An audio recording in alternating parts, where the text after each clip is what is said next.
Hi mga suki!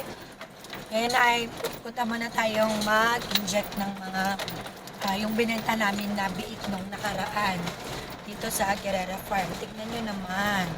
Yung kanina. Ayan o. Ang daming papaya. Hmm. Farm ng papaya po dito sa Guerrera Farm. Ayan o, magkabilaan. Napakaluwag ng mga lupain nila dito. Luwag ng taniman nila ng papaya. Ang dami.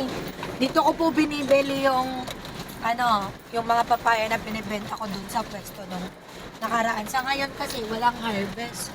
Kahit kasalukuyan pa lang pong nagbubunga, papahinugin pa yan. O, ito, oh. Ang dami nilang mga fruit trees dito. Ayan, oh. Dami, no? Sana all na lang sa may-ari ng farm na ito. Ayan, tignan nyo, oh. Mga suki. Luwag pa to. Pupuntahan natin yung binenta nating big sa kanila na 5 peraso. Ngayon po ay bibigyan natin sila ng purga at the same time, gamot na rin po, vitamins para sa baboy nila, sa biik niya. Biik, fattener na pala yun. Dalawin natin kung nagsilakihan na po. At nandito na nga kami sa farm, oh, di ba? Ang luwag-luwag. Sobrang luwag. Pakilala ko nga pala sa inyo si Sir Ramil, ang nagmamanage dito sa Guerrera Farm. Ayan. Ang dami nilang aso dito, mga kasuki. Tingnan nyo naman, ang lalaki. Super may lahi, pure breed talaga.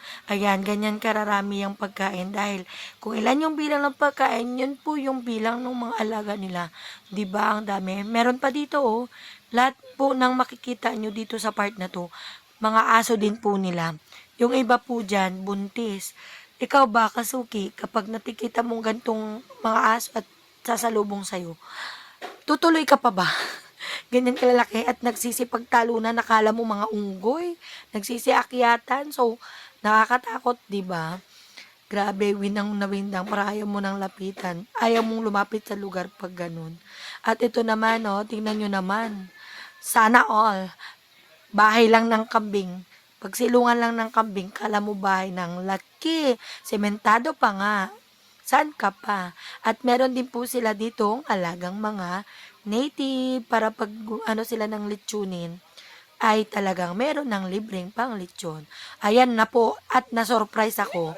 Ayan na yung 5 binenta naming mga mga biik nung nakaraan.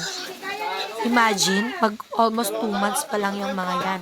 Ang lalaki, 'di ba? Nakakatuwa naman yung nag-alaga nitong mga fattener na to.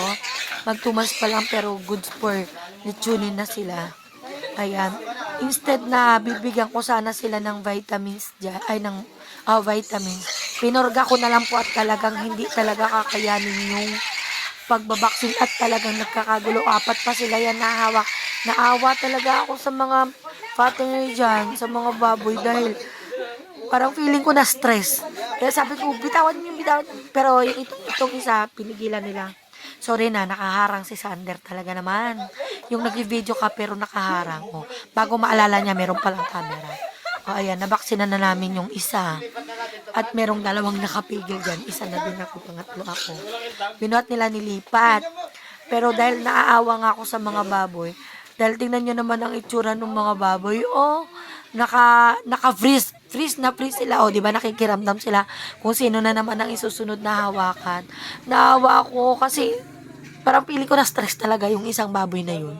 Kaya ang ginawa na lang namin, sabi ko, wag na lang nila hawakan. Tinry kong inamo-amo, hinimasimas yung mga baboy kung kakayanin. Doon na nag-aalangan ako kasi may possibility makagat ako kapag tinusok ko sila ng syringe. Pero tinry ko pa rin yan na himas-himasin hanggang sa makapagbaksin ako. Nanginginig pa yung kamay ng person dyan kung paano bang gagawin. Dahil ang haba nung karayom, maganda sana kung medyo maigsi yung karayom para at least pagtusok hindi mapuputol. Pero nandyan na, hindi ko kasi expect talaga na ganyan kalalaki yung pupuntahan ko na babaksinan ko. Ayan o, himas-himasin ko na yan dyan. At kung nakuha ko naman, kumbaga, tupa na paghihimas, maaamo naman talaga sila. Mababait talaga itong baboy na tutong lahi na yun, landrace. Landrace, large white po yan, kaya maamo. At sa wakas naman, ayan, muntik pa akong ano man tawag doon, matumba. Dahil nga naglilikutan ang kulit naman kasi itong isang kasama naming nagkaano sa mga baboy. Tinry kong hinimas-himas yan. At sa wakas, nabaksinan din sila. Silang apat na iba na hindi na kailangang persahin pa, hinimas-himas lang sila. Ayan o, isa-isa nanginginig talaga yung kamay ko dyan mga kasuki. Dahil hindi ko alam kung paano ko sila babaksinan. Tapos ang haba-haba ng karayong. Ayan o, di ba? Ang daming audience ng person. Pero at last, natapos din silang lahat. Ang pinag-aalala ko talaga ngayon yung isa na baka na-stress. Pero kailangan lang talaga natin kausapin ng mga baboy. Kahit po mga hayop, kailangan kinakausap. Para po, naiintindihan naman nila tayo dyan eh. Pero, syempre, first time ko pong nag-vaccine ng ganito kalalaki. Kasi hanggang 1.5 months lang ako nagbabaksin ng mga baboy. Oh. Tromang-troma sila talaga. Sana nga ay kumain sila. At yun lamang po. Salamat sa inyong panonood sa aking munting vlog. Sana po ay nagustuhan nyo ang aking munting video. Susunod po kung pupuntahan ito ay doon sa aming munting piggery sa farm. Yun lang po. Thank you for watching.